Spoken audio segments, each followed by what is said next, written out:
नमस्कार, news 18 India पर आप सबका स्वागत है। मैं हूं आपके साथ नेहा पंत। शूरवीरों की धरती, जी हां, राजस्थान शूरवीरों की धरती, रंगीला राजस्थान। एक ऐसे प्रदेश में हम हैं जहां जब मौसम भी करवट बदलता है, यानी हवा जब अपना रंग बदलती है, तो उससे पूरे देश भर का मौसम बदल जाता है। यानी राजस्थान एक ऐसी धरती है जो मौसम को भी प्रभावित करता है।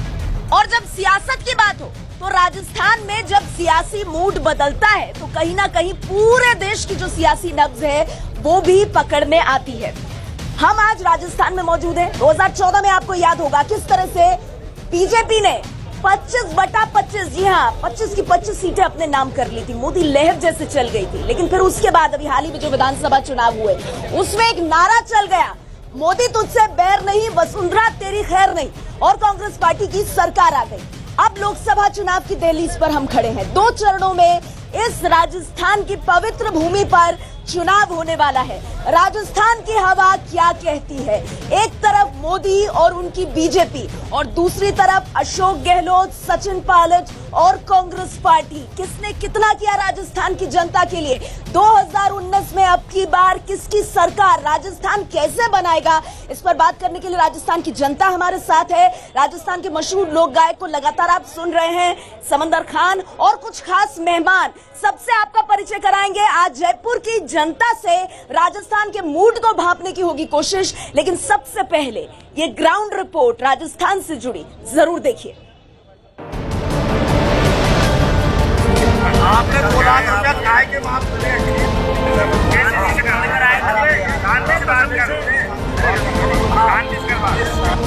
चुनावी वादों पर जनता ने किया एतबार तो जनता ने नेता से बना दिया सरकार। लेकिन जब वोट के लिए राजस्थान के मंत्री रमेश मीणा को किसानों के पास पहुंचने की आई नौबत तो गुस्सा कुछ इस तरह फूटा। आपने 2 लाख रुपया काय के माफ करे? आप तो ये बात बताओ, 2 लाख रुपया आपने भाई, उसने 2 लाख रुपया काय के माफ करे? लेकिन वोट की ताकत से सत्ता की शक्ति पाने वालों की नजर में वोटों के मालिक गरीब किसान की औकात नहीं बदलती। इसलिए इस किसान के हिस्से में मंत्री मीणा की झिड़की ही आई।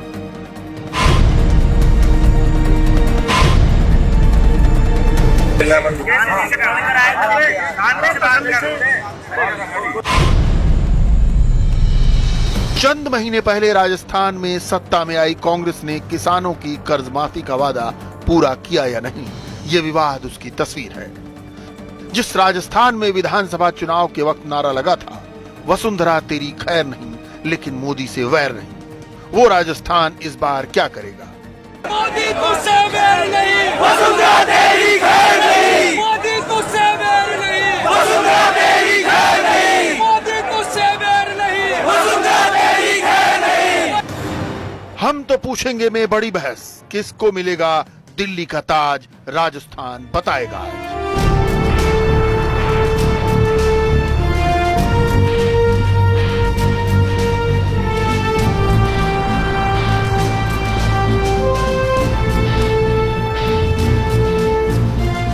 पिछले लोकसभा चुनाव में मोदी की आंधी में सभी 25 सीटें ले उड़ी बीजेपी। क्या इस बार वही करिश्मा दोहरा पाएगी?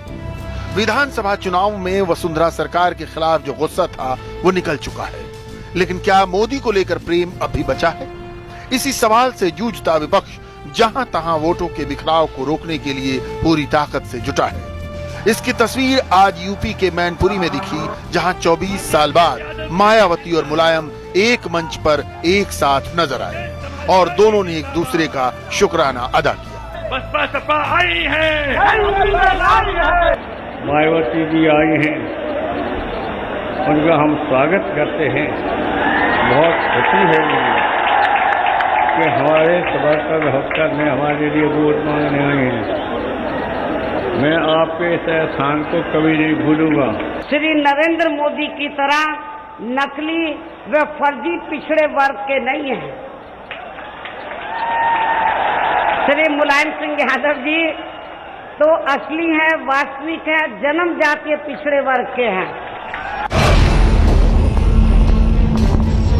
मैनपुरी के इस मंच ने गेस्ट हाउस कांड के ऊपर वक्त की धूल की इतनी मोटी परत जमा दी जिसे यूपी की सियासत में खुरचने की कोशिशें तेज होंगी। इस मिलन के सियासी जमीन पर साकार होने का मतलब हर कोई समझ रहा है, इसलिए समाज के पिछड़े तबके के वोट के लिए मारामारी तेज होनी तय है। राजस्थान में कांग्रेस SC/ST समुदाय के नेताओं को पार्टी में शामिल करने पर जोर दे रही है। वहीं जाति पाति में वोट बंटने के अंदेशे से सहमी बीजेपी भोपाल से साध्वी प्रज्ञा को उतारकर चुनावी बहस को राष्ट्रवाद की तरफ मोड़ने की कोशिश कर रही है।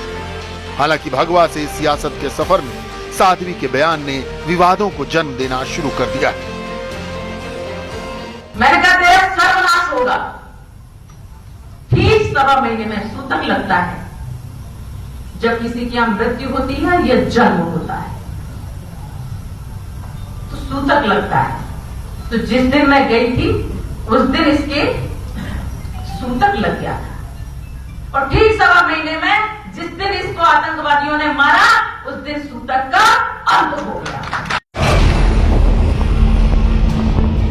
लेकिन आज हम बात करने वाले हैं राजस्थान के मिजाज की, जहां मुख्यमंत्री गहलोत और उप मुख्यमंत्री पायलट की जुगलबंदी मतदाताओं के दर पर दस्तक दे रही है।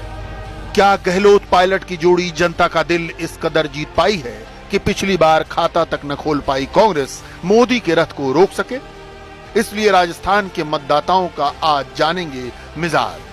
किसको मिलेगा दिल्ली का ताज, राजस्थान बताएगा आज।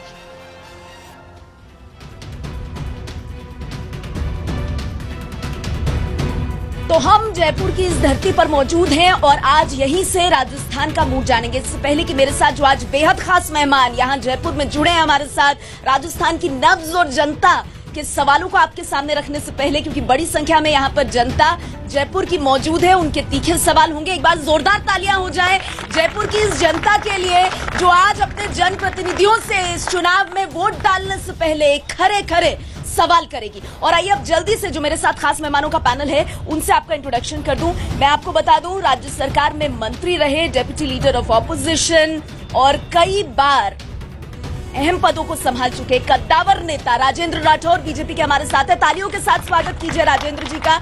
इसके अलावा ओलंपियन, पद्मश्री, अर्जुन अवार्डी, विधायक और अब सांसद के लिए मैदान में आ रही कृष्णा पुनिया जी, कांग्रेस पार्टी से आपका स्वागत है।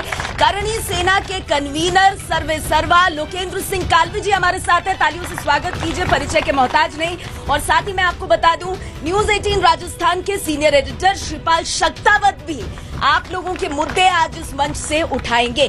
इससे पहले कि मैं आप लोगों के पास आऊं, मैं आपको ये भी बता दूं, हमारे साथ बीजेपी से 3 बार के MLA जो हैं, चोमू से रामलाल शर्मा जी भी यहाँ मौजूद हैं। जी रामलाल शर्मा जी, बहुत बहुत स्वागत है आपका। बीच बीच में आपके पास भी मैं आऊंगी ये जानने के लिए कि राजस्थान में क्या हुआ क्या नहीं हुआ, और जनता के सवाल भी होंगे। लेकिन इससे पहले कि आप लोगों के पास मैं आऊं, विधानसभा चुनाव में जब आई थी तो राजस्थान में एक नारा जबरदस्त गूंजा था जो दिल्ली तक पहुंचा था और हर डिबेट में उसे हम उठाते थे, मोदी तुझसे बैर नहीं, वसुंधरा तेरी खैर नहीं। ये बताइए, विधानसभा चुनाव में वसुंधरा राजे पर आप लोगों ने गुस्सा निकाल लिया, अब क्या मोदी से बैर नहीं बचा?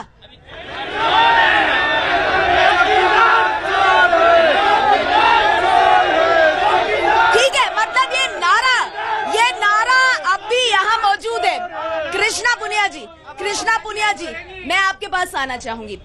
देखिए, जो नारा था जिसपे इतनी बड़ी रिएक्शन आ गई जयपुर की जनता से, पूरी राजस्थान की जैसे जनता बोल पड़ी हो, ये जो नारा है इसका एक हिस्सा वसुंधरा तेरी खैर नहीं, इसको सच कर दिया जनता ने विधानसभा चुनाव में, वसुंधरा जी की विदाई कर दी। अब जो दूसरा हिस्सा है नारे का, कहीं लोकसभा चुनाव में वो सच तो नहीं हो जाएगा, मोदी तुझसे बैर नहीं, चौकीदार चोर है, ये बात नहीं सुनी आपने? ये नारा नहीं सुना आपने? ये भी जनता की तरफ से ही आ रहा है। अच्छा कृष्णा जी बताइए, 1 मिनट, शांत हो जाइए। कृष्णा जी, आप मैदान में इस बार आकर के मुकाबला कर रही हैं राज्यवर्धन राठौर का। नारेबाजी मत कीजिए, मैं सवाल लेने नहीं आऊंगी। अभी मैंने आपको कहा जयपुर का एक बहुत अच्छी छवि जानी चाहिए, इसीलिए मैंने आपसे शुरुआत की। अगर आप चाहते हैं मैं बार बार आपके पास आऊं तो नियंत्रण बना के रखिए, शांति रखिए, अपना सारा गुस्सा, अपनी सारी बातें बटन दबा करके निकालिएगा। कृष्णा जी, आप सांसद के लिए मैदान में आई हैं और सांसद बनने के लिए, और जिस सीट पर जयपुर ग्रामीण पर आप टक्कर देने जा रही हैं, वहां पर आपके मुकाबले एक और ओलंपियन है। और बड़ी बात यह है कि राज्यवर्धन राठौर ने पिछली बार सीपी जोशी जी को 3 लाख से ज्यादा वोटों से हराया। स्थापित राजनेता हैं, केंद्रीय मंत्री हैं।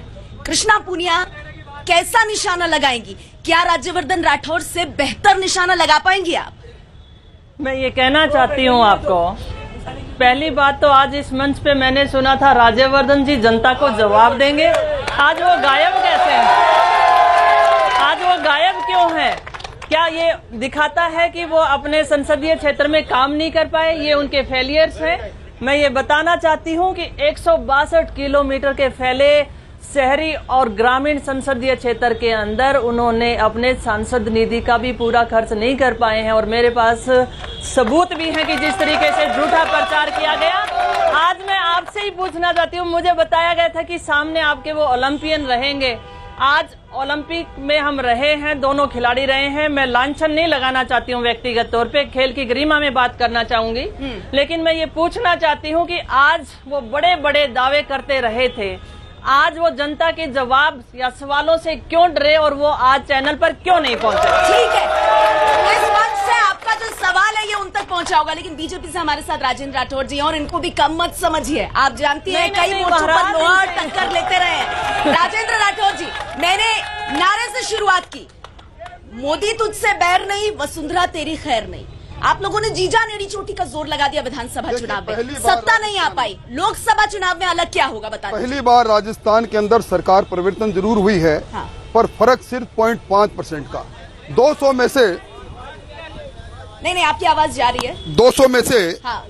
सिर्फ एक व्यक्ति का मन बदला और हम सरकार से बाहर हुए।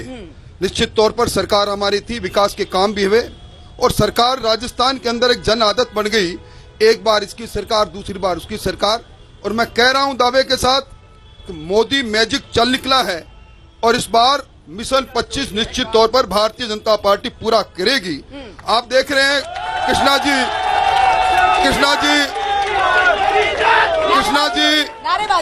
जी मेरे जिले से हैं। कृष्णा जी अपनी राजनीति की पहली पारी खेल रही है, और आज जयपुर ग्रामीण के अंदर कांग्रेस पार्टी को कोई उम्मीदवार नहीं मिला, इसलिए कृष्णा जी को मजबूर करके चूरू जिले से यहाँ लेकर आए हैं। जहाँ उम्मीदवार का अभाव हो वो पार्टी क्या टिकेगी? और मैं समझता हूँ जनता माकूल जवाब देगी, और पूरे देश के अंदर राष्ट्रवाद के मुद्दे पर और मोदी मैजिक के आधार पर फिर सत्ता में हम आएंगे, बड़े बड़े बहुमत से आएंगे। लहर चल रही है क्या? कांग्रेस पार्टी को और कोई उम्मीदवार नहीं मिला जो आपको चुनौती के चलते यहाँ भेजा? मैं ये कहना चाहती हूँ कि बीजेपी वाले पहले ये कहते थे कि इनके पास कोई कैंडिडेट ही नहीं है और अपनी जीत सुनिश्चित करके बैठे थे। जब कृष्णा पूनिया सामने दिखी है तो पसीने छूटे हुए हैं, और आज वो पहुंचे नहीं है। जनता ये बात का जवाब जनता देगी। राज्यवर्धन राठौर बहुत ही सटीक निशानेबाज हैं, वो कहते हैं उनका निशाना नहीं छूटता, और सामने आप हैं। ये किसान की बेटी उसी मिट्टी में खेलती हुई पली बड़ी है, उसी पसीने में अपना पसीना बहाया है। और मैं कहना चाहूंगी, ये महिला जब देश के लिए पदक जीतते हुए अपने आप को नहीं घबराई, तो आज तो जनता के लिए सेवा करना है, और जयपुर ग्रामीण का आशीर्वाद है। ठीक है, लोकेंद्र सिंह कालवी जी, एक मिनट। लोकेंद्र सिंह कालवी जी, देखिए, बीजेपी एक तरफ, कांग्रेस पार्टी एक तरफ, करणी सेना कहाँ है? आप लोग कहाँ हैं? एक वक्त में इतना बड़ा आंदोलन खड़ा करने वाले लोकेंद्र सिंह कालवी जी, राजस्थान से पूरे नेशनल लेवल पर छाने वाले, आज कहाँ है करणी सेना जब राजस्थान लोकसभा चुनाव की दहलीज पर खड़ा है? 2019 के चुनाव में एक चीज तो स्पष्ट है, पता नहीं किसकी बनेगी, पर लंबे लंबे आदमियों की सरकारें जरूर बनने वाली है। आज मैं न पक्ष हूं न विपक्ष हूं, मैं निष्पक्ष हूं। और अभी कल, अरे लेकिन इतना बड़ा वोट बैंक आपका, आप कंफ्यूजन में क्यों छोड़ रहे हो उनको? देखिए, कहीं तो जाइए, देखिए, तो बताइए। देखिए, अगर एक बहुत बुजुर्ग आदमी ने कल नागौर से वीडियो देखा था कि वोट किसको देना है, कि एक धूर्त है एक मूर्ख है। अब कौन धूर्त है कौन मूर्ख है इसका मेरे को पता नहीं है, पर किनके लिए कहा गया है इसकी मेरे को जानकारी भी नहीं है। पर सबसे बड़ी बात है ये जो वोट की चोट है, जिस पर आपने ये जो कहानी बनाई कि मोदी से कोई बैर नहीं, वसुंधरा तेरी खैर नहीं, सिर्फ हमारा बनाया हुआ नारा है। अच्छा। किसी ने और अगर कमल का फूल हमारी भूल ये हमने तय किया था, ये हमारा ही तय किया हुआ था, और वो उसी मुद्दों पर किया गया था जिसमें चाहे पद्मावत हो, चाहे सिटी पैलेस में प्रिंसेस दिया के साथ किया जाने वाला अपमान हो, चाहे वो एट्रोसिटीज वाले मामले में कुछ किया जाने वाला काम हो। और अगर 10% आरक्षण अगर कहीं से आया है, कोई एहसान जता सकता है, केंद्र से आया है। अभी बात चल रही थी कि राजस्थान में लागू नहीं है। मैं वही कह रही हूँ, 10% सवर्ण आरक्षण मैं कह रहा हूँ किसी ने दिया नहीं है। अच्छा। श्री राजपूत करनी सेना और समाज ने लिया है। आप खुश हैं या नहीं है? ये जो फैसला हुआ इससे लोकेंद्र जी खुश हैं कि नहीं है 10% आरक्षण से? देखिए, पिछले 20 साल से सड़कों पर हूँ इस आरक्षण के बारे में। ये तो फिल्म तो कभी कभार बीच में आ टपकती है हमारे, जिसमें हम टाइम बहुत वेस्ट करते हैं। आज भी सीकर में आदमी खड़े हैं, एक महिला जिसकी शादी हुई है एक बच्ची की, उस शादी को सरेआम डोली से उठाकर ले जाया गया। हम उसके लिए कल वहां पर प्रदर्शन करने जा रहे हैं। आप निश्चिंत रहिए, राजनीतिक तौर पर बहुत कुछ तय कर डालेंगे। जवाब नहीं दिया आपने। 10% आरक्षण से खुश है कि नहीं है? देखिए, हमारी तो ये मांग नहीं है, अधिकार है। और हमारा जो अधिकार है बड़ी मुश्किल से कहीं से किसी रास्ते से सिर्फ और सिर्फ वोट की चोट के कारण हमें प्राप्त किया है। हमारे लिए तो कोई आप क्रेडिट नहीं ले सकते, आप क्रेडिट नहीं ले सकते, लोकेंद्र जी कह रहे हैं। तौर पर क्रेडिट नरेंद्र मोदी जी को जाएगा, जिन्होंने संविधान में संशोधित करके सामाजिक न्याय का नया अध्याय इस देश में प्रारंभ किया। और मैं कालवी साहब की इस बात से सहमत हूँ। मौजूदा सरकार, गहलोत की सरकार में डोली तक लूटी जाने लगी, थाना कचहरी नीलाम होने लग गए, कानून व्यवस्था जर्जर हो गई। ऐसी सरकार को भी हम वोट की चोट पड़ेगी, जहां एक और कांग्रेस की हुकूमत ने इस राजस्थान के किसान के साथ छलावा किया है। आप लोगों के पास नहीं आऊंगी सवाल लेने, आप लोगों के पास बिल्कुल नहीं आऊंगी सवाल लेने नहीं आऊंगी। पहली लाइन के पास सवाल लेने नहीं आऊंगी। क्या नाम है आपका? आप नारेबाजी कर रहे हैं, क्या नाम है आपका? विजेंद्र नाम है जी। क्यों ऐसे नारेबाजी कर रहे हैं? ये इसलिए कर रहे हैं, देश के अंदर खड़े हो जाइए, मैं खड़ी हूँ, आप भी खड़े हो जाइए। मैडम, चौकीदार चोर है, देश इससे बहुत ज्यादा धूर्त नेताओं से नाराज। आप वोट डालेंगे ना? डालेंगे। तो वोट में नाराजगी जताइएगा। कितनी बार नारेबाजी करेंगे? आप नहीं चाहते कृष्णा पुनिया को सुनना? चाहते हैं ना? फिर नारेबाजी नहीं करेंगे ना? चलिए बैठ जाइए, बात मानिए मेरी, बैठ जाइए। नारेबाजी मत कीजिए, सवाल पूछिए। आप कृष्णा पुनिया को भी आप में से लोग सुनने आए, राजेंद्र जी को भी, कालवी जी को भी, और जो हमारे साथ शिवपाल जी बैठे। शांत रहिए। अब ये मुझे बताइए, आप कह रहे हैं कि हमने बहुत काम किया है, बहुत कुछ किया है, तो राष्ट्रवाद इतना बड़ा मुद्दा क्यों बन गया? काम गिनाइए ना, बार बार राष्ट्रवाद। अगर इस देश के अंदर देश के मान और सम्मान को किसी ने ऊंचा किया और पूरे विश्व में सबसे आगे बढ़ती हुई अर्थव्यवस्था किसी ने बनाई और देश में गरीब कल्याण के लिए किसी ने काम किया, देश में पारदर्शी शासन किसी ने दिया तो नरेंद्र मोदी जी ने दिया।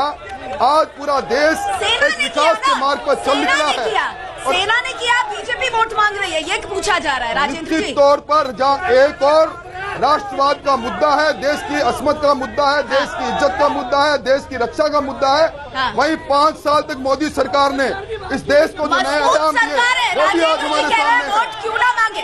कृष्णा जी, राजेंद्र जी कह रहे हैं वोट क्यों ना मांगे? भाई मजबूत सरकार है, सेना को कहा, सेना ने शौर्य दिखाया, क्यों ना मांगे वोट राष्ट्रवाद पर? मैं कहना चाहती हूँ कि 1965 और 1971 में भी युद्ध हुए थे और वो युद्ध जीते भी गए थे, लेकिन कांग्रेस पार्टी ने कभी भी सेना की ओट नहीं ली और अपने दम पे वोट बटोरे हैं। मैं कहना चाहती हूँ आज भी आपको। ठीक है कृष्णा जी, राष्ट्रवाद का मुद्दा राजस्थान की जमीन में है या नहीं है? क्योंकि सरहद के इलाकों से राजस्थान लगता है। श्रीपाल जी, मैं आपसे आगे जानूंगी। और लोकेंद्र जी, क्या बालाकोट स्ट्राइक के बाद मोदी के हाथ मजबूत हुए हैं या नहीं? आप कह रहे हैं आप निष्पक्ष हैं, आप मुझे आगे बताएंगे।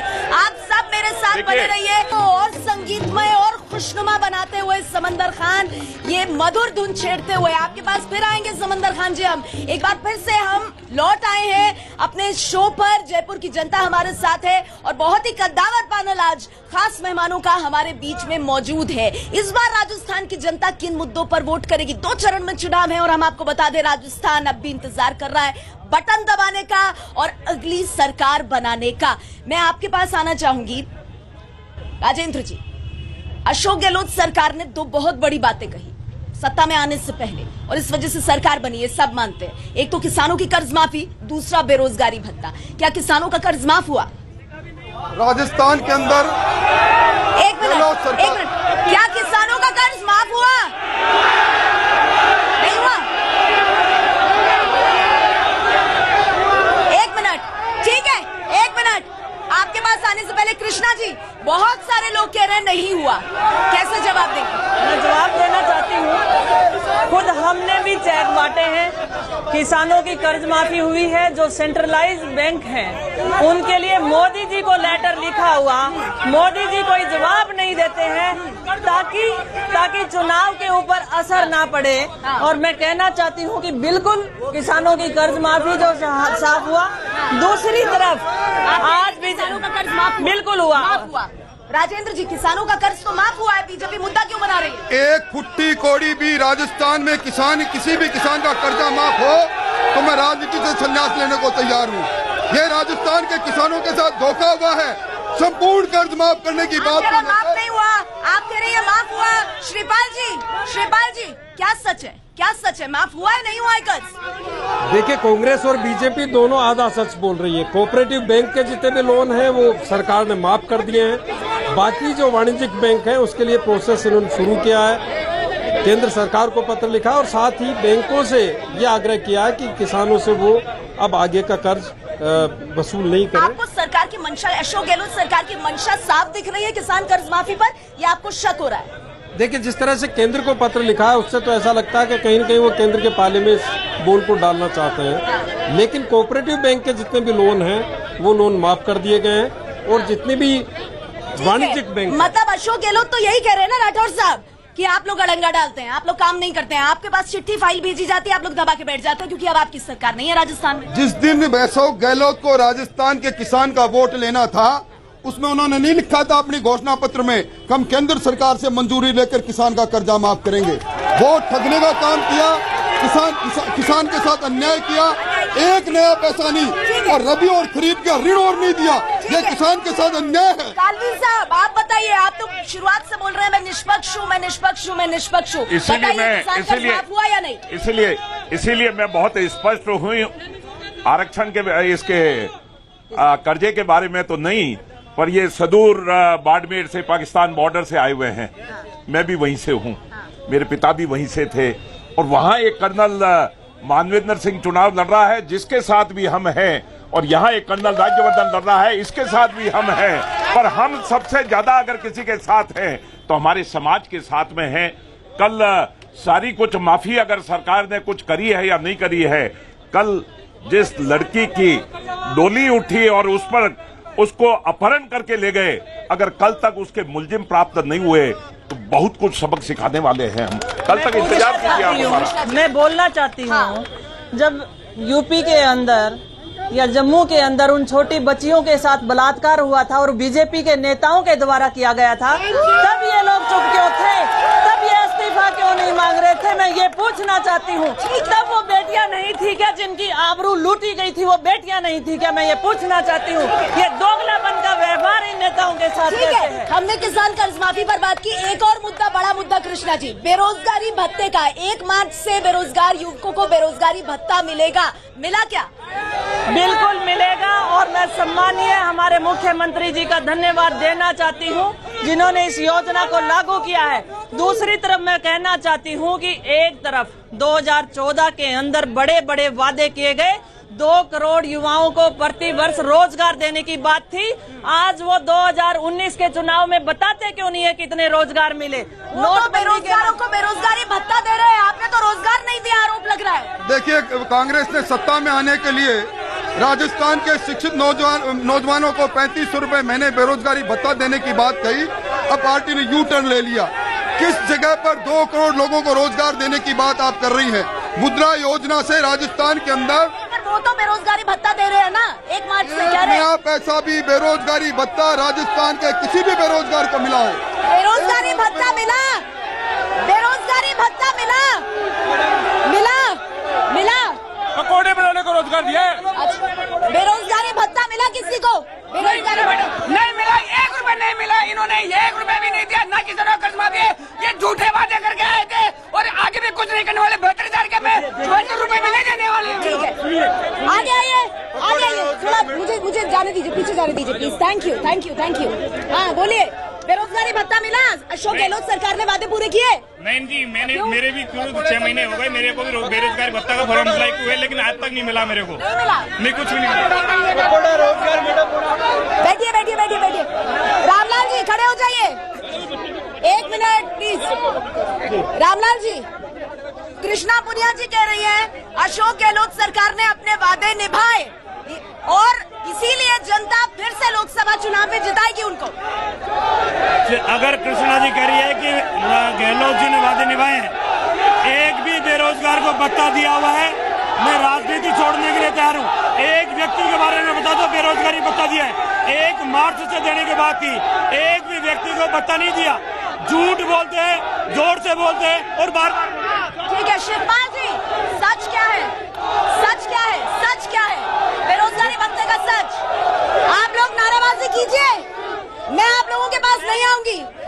जयपुर की जनता ऐसी बिल्कुल नहीं है। आप कृष्णा जी को सुनना नहीं चाहते, आप राजेंद्र जी को, कलवी जी को सुनना नहीं चाहते, तो फिर क्यों नारेबाजी कर रहे हैं? मैं आ रही हूँ ना आपके सवाल लेने। आप मेरे साथ रहिए, मेरे खिलाफ मत होइए। आप ही का मंच है, आप ही का मंच है। बोलिए क्या सच्चाई है, लोगों को बताइए। आप खुद यहाँ से आते हैं, रिपोर्टिंग करते हैं, बेरोजगारी भत्ते की सच्चाई क्या है? देखिए, बेरोजगारी भत्ते को लेकर के इन्होंने जो शर्तें रखी थी उसमें एक तो ये था कि नियोजन कार्यालय में उनका रजिस्ट्रेशन होना चाहिए, स्नातक होना चाहिए। वो प्रोसेस उन्होंने शुरू किया है, लेकिन अभी तक जो पैसा डिस्पर्स होना चाहिए उनके अकाउंट में वो नहीं हुआ। उनका कहना है कि 1 अप्रैल से होना था, लेकिन चुनाव आचार संहिता लागू होने की वजह से ये प्रोसेस शुरू नहीं होगा। कृष्णा जी, आपको लगता है कि ये करना चाहिए? नहीं करेंगे तो लोकसभा चुनाव में मुश्किल हो सकती है। आपका बड़ा वादा था, बिल्कुल बड़ा वादा था और आज कांग्रेस की सरकार उसके प्रति कटिबद्ध है और ये होगा। दूसरी तरफ मैं कहना चाहूंगी, जो बीजेपी की सत्ता में आने से पहले 2014 के अंदर जो वादे किए थे उसके ऊपर मैं बोलना चाहती हूँ। नोटबंदी के नाम से 50 लाख युवाओं को रोजगार गंवाना पड़ा और आज ही अखबार के माध्यम से पता चला कि जेट एयरवेज जैसी बड़ी कंपनी जो कि आज बिल्कुल बंद हो चुकी है, उन कर्मचारियों को क्या होगा? नोटबंदी के नाम पर ठगा हुआ हमें रखा गया। दूसरी बात, आज राज्यवर्धन जी हमारे बीच में पहुंचे नहीं, उन्हें जनता को जवाब देना चाहिए था। मैं ये कहना चाहती हूँ, NH8 जो जयपुर से दिल्ली के बीच गुजरता है और उस जयपुर ग्रामीण क्षेत्र के बीच में से निकलता है, मैं आज वहीं से आ रही हूँ। और कहते थे गडकरी जी कि आप जयपुर से दिल्ली चलेंगे तो आपके पेट का पानी भी नहीं हिलेगा, और आज मेरी कमर हिल चुकी है। ऐसे वहाँ हजारों जाने इन सालों में, 5 सालों में गई हैं। दूसरी तरफ मैं कहना चाहती हूँ, उठाए, मैं इसका जवाब लेती हूँ, जवाब दीजिए। बड़ा गुस्सा, अगर आप बेरोजगारी भत्ते की बात कर रहे हैं तो यहाँ से आवाजें उठ रही हैं, 15 लाख का क्या हुआ, 15 लाख का क्या हुआ? आप कैसे जवाब देंगे राजेंद्र जी? आपको लोकसभा चुनाव में जाना है जनता के बीच। देखिए, देश की जिस प्रकार की आर्थिक स्थिति थी और आज जिस जगह पर, जिस मुकाम पर देश है, निश्चित तौर पर हमें देश की विश्व की 6ठी अर्थव्यवस्था बन चुके हैं और जो जिन वादों को लेकर भारतीय जनता पार्टी सत्ता में आई, उन वादों को पूरा करने का नाम भारतीय जनता पार्टी। ठीक है, आप कह रहे हैं मोदी लहर है, मोदी लहर है, और मोदी लहर में राजस्थान की 25 की 25 सीटें आप लोग ले जा रहे हैं। आप कह रहे हैं ना, सुनिए सुनिए, शांत हो जाइए, शांत हो जाइए। मैं आप लोगों का मुद्दा उठा रही हूँ, नहीं आऊंगी आपके पास। करिए, आप ही लोगों के पास जो बैठे हैं शांत, उनके पास जाऊंगी मैं। जो शांत बैठे हैं उनके पास जाऊंगी, जो चिल्ला रहे हैं उनके पास नहीं आऊंगी। बस आपका क्वेश्चन कट गया, कट गया। चलिए पीछे आइए, आप आइए, आगे आइए। नहीं नहीं नहीं, वो चिल्ला रहे हैं, बिल्कुल नहीं। आप कैमरे के सामने क्यों भेज रहे हैं उनको? नारेबाजी कर रहे हैं वो।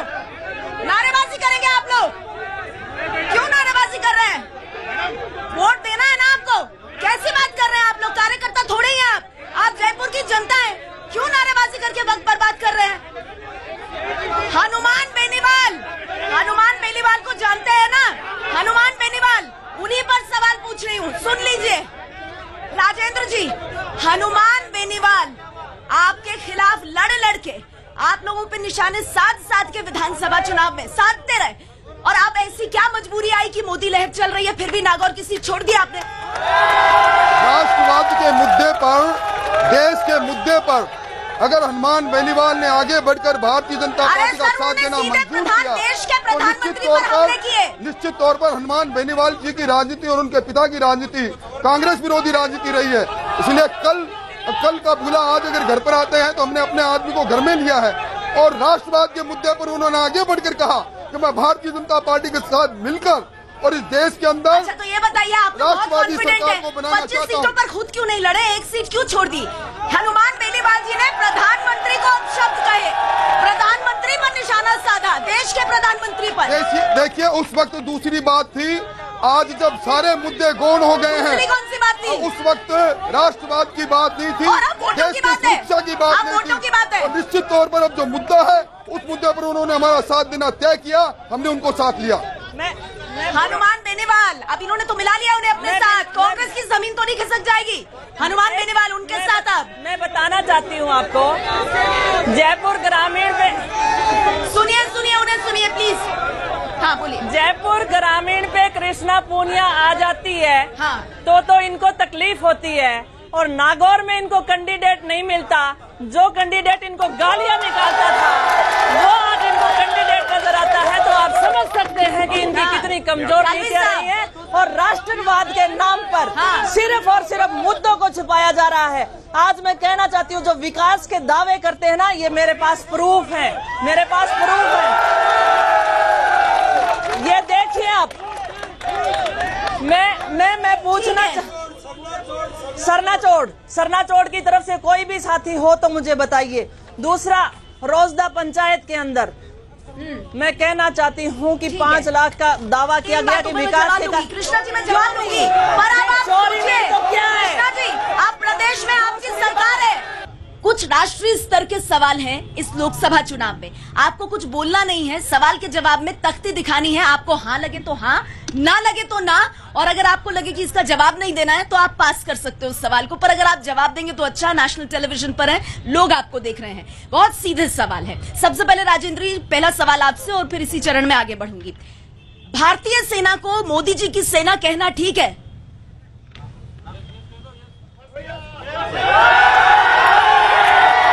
मुश्किल ना, हार ठीक है, मोदी जी की सेना।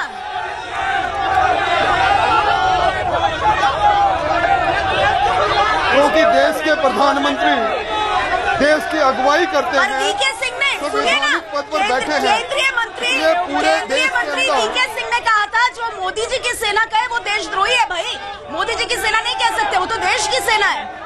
देखिए, देश के प्रधानमंत्री को देश से अलग नहीं कर सकते आप। अच्छा, देश के प्रधानमंत्री जी को देश से अलग नहीं कर सकते आप।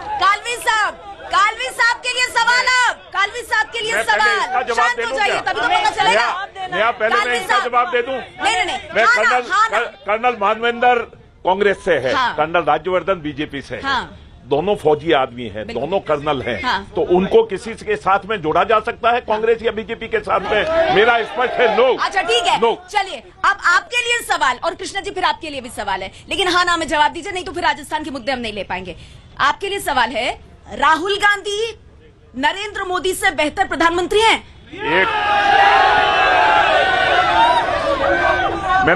राहुल गांधी नरेंद्र मोदी से बेहतर प्रधानमंत्री होंगे? ना हाँ ना में बस यही तो खूबसूरती है।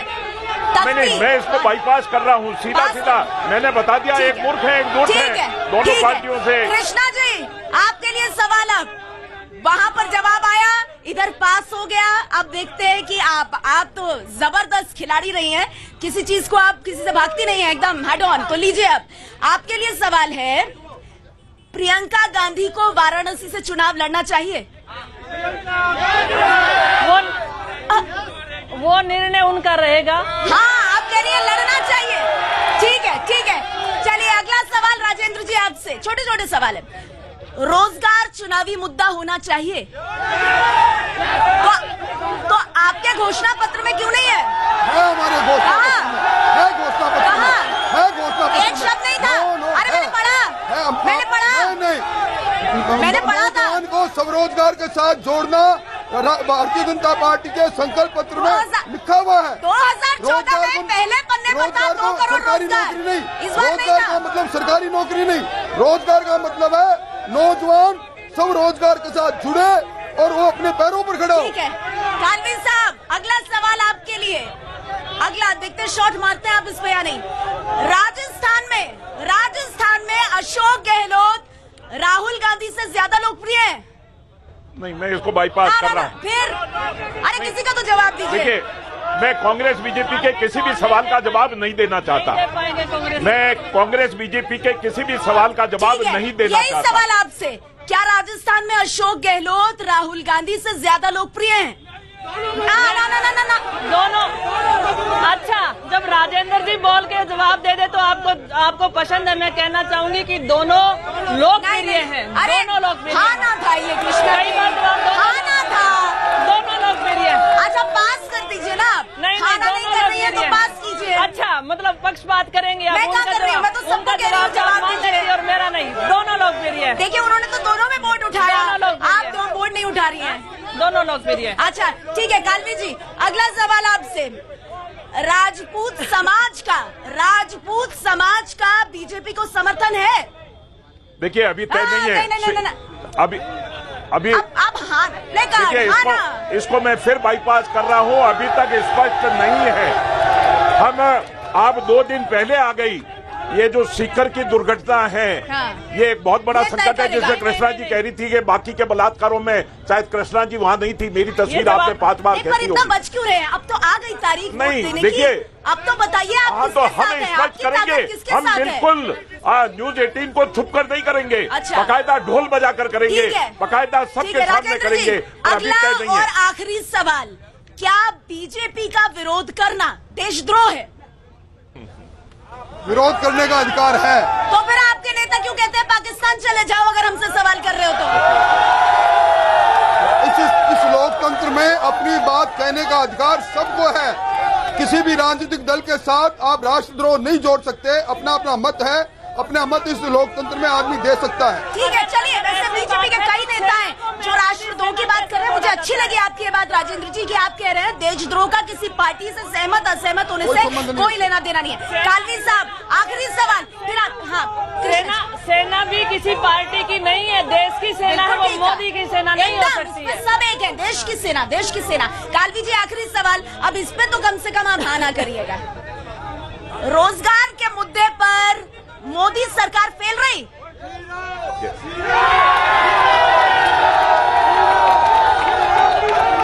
मैं इससे सहमत नहीं हूँ।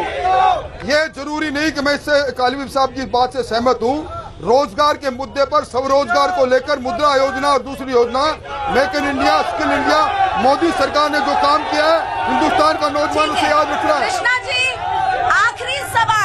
आखिरी सवाल हाना का आपसे, क्योंकि आखिरी है। पास मत कीजिएगा, कोशिश कीजिएगा कि इसका जवाब दें। गरीब सवर्णों को 10% आरक्षण अच्छा है? मैं ये ना उसके बाद कहिएगा, लेकिन पहले हाँ प्लीज। फॉर्मेलिटी वही है कृष्णा जी, ये बिल्कुल आप तो कभी नहीं बचती है। ये आपका बिल्कुल गलत बात है। ये तो जनता पूछेगी। जयपुर ग्रामीण में जनता पूछेगी। आप पक्षपात कर रही है। नहीं, आप इधर को जवाब देने के लिए मौका दे देती है। बिल्कुल पक्षपात कर रही है आप। मैं कहना चाहती हूँ कि आप बिल्कुल गलत कर रहे हैं। अच्छा आप कह रही है नहीं जवाब दूंगी इसका? मैं सवाल लेने नहीं आऊंगी। बस आप लोग तो नेशनल टेलीविजन पर नारे लगाते हुए दिख रहे हैं। अब आप जब जाएंगे तो आपकी ये क्लिप्स बनेंगी, वायरल होंगी, फिर आप क्या कहेंगे? आप लोग कार्यकर्ता नहीं है, जनता बनिए। कैसे पूछूं? आपको नारे से फुर्सत नहीं है, आप सर्टिफिकेट दिए जा रहे हैं। एक मिनट कृष्णा जी, मैं आपके पास आती हूँ। एक बार जल्दी से एक जवाब में श्रीपाल जी से लूं। पे क्या कहेंगी आप? किस वो पे? भी आरक्षण से जुड़ा हुआ मुद्दा है। रोस्टर प्रणाली पे क्या कहेंगी आप? वो भी तो जुड़ा हुआ मुद्दा है, उस पे क्यों नहीं बोलते? मैं ये जरूर कहना चाहूँ। दूसरा, आप मुद्दों से भटकाए नहीं। यहाँ पे जितने भी लोग खड़े हैं रोजगार का मुद्दा चाहिए। ठीक है। न्याय योजना जो कांग्रेस की सरकार लेकर आ रही है, जो महिलाओं के खाते में 72,000 रुपए देगी प्रतिवर्ष, वो बातें क्यों नहीं करें? कि वो न्याय योजना का कितना असर होगा, लेकिन कुछ सवाल ले लेते हैं। यहाँ पे कुछ महिलाएं मुझे दिख रही है, आइए। हाँ, क्या सवाल है? पूछिए। एक मिनट, आगे आइए और पूछिए। मेरा क्वेश्चन उनसे है, बीजेपी के लीडर। पूछिए। हम PUCL टीम से हैं और हमारा ये क्वेश्चन है कि आपने बोला था कि वुमेन्स को रिजर्वेशन मिलेगा 33% पार्लियामेंट के अंदर। वो हर साल 5 साल से होता जा रहा है, इसको कॉर्नर किया जा रहा है। भाई और खड़े हैं, भारतीय जनता पार्टी इसके लिए 2 बार बिल लेकर आई, दोनों बार बिल राज्यसभा में पारित नहीं हुआ। ये भारतीय जनता पार्टी 33% वुमेन के रिजर्वेशन के लिए कटिबद्ध है। हमने अपने संकल्प पत्र में इसको लिखा है। ठीक है, देखिए एक मिनट, अगर आप मुझे मौका देंगे तो मैं नहीं, सवाल क्या, मेरे पास वक्त नहीं है। एक छोटा सा सवाल होगा, सिर्फ उसका जवाब दे दीजिएगा जो आपको ठीक लगे। नारेबाजी नहीं करेंगे, मैं हट जाऊंगी तुरंत। नारेबाजी करेंगे तो जल्दी से 1 मिनट यहाँ से शुरू करती हूँ। नहीं, पीछे हो जाइए। आपकी बार किसकी सरकार? आपकी बार मोदी सरकार। आपकी बार किसकी? ना, आपकी बार किसकी सरकार? आप लोगों से सवाल पूछो, आपकी बार किसकी सरकार? पीछे। आपकी बार किसकी सरकार? 100% हमेशा मोदी सरकार। अच्छा ठीक है, अब वक्त खत्म हो रहा है। 1 मिनट 10 सेकंड में कृष्णा जी क्या अपील करेंगी जनता से, जनता के मुद्दों पर? 10 सेकंड। मैं जनता को कहना चाहती हूँ, 5 वर्ष पूर्व यही जनता थी जो कांग्रेस पे विश्वास करती थी। 1 मिनट मेरी बात सुनेंगे? जल्दी। तब वो राष्ट्रद्रोही नहीं थी, और इन 5 सालों में ऐसा क्या हुआ कि जनता मोदी के खिलाफ बोल जाए तो वो राष्ट्रद्रोह हो किसका पलड़ा भारी? कांग्रेस बीजेपी? जल्दी एक शब्द, किसका पलड़ा? मैं तो कह रहा हूँ करनी छन्ना का 15 भारी है, और करनी छन्ना को तय करने दीजिए। किसका पलड़ा? मोदी का मैजिक चल रहा है पूरे हिंदुस्तान में। देखते हैं, मोदी मैजिक चलेगा। जयपुर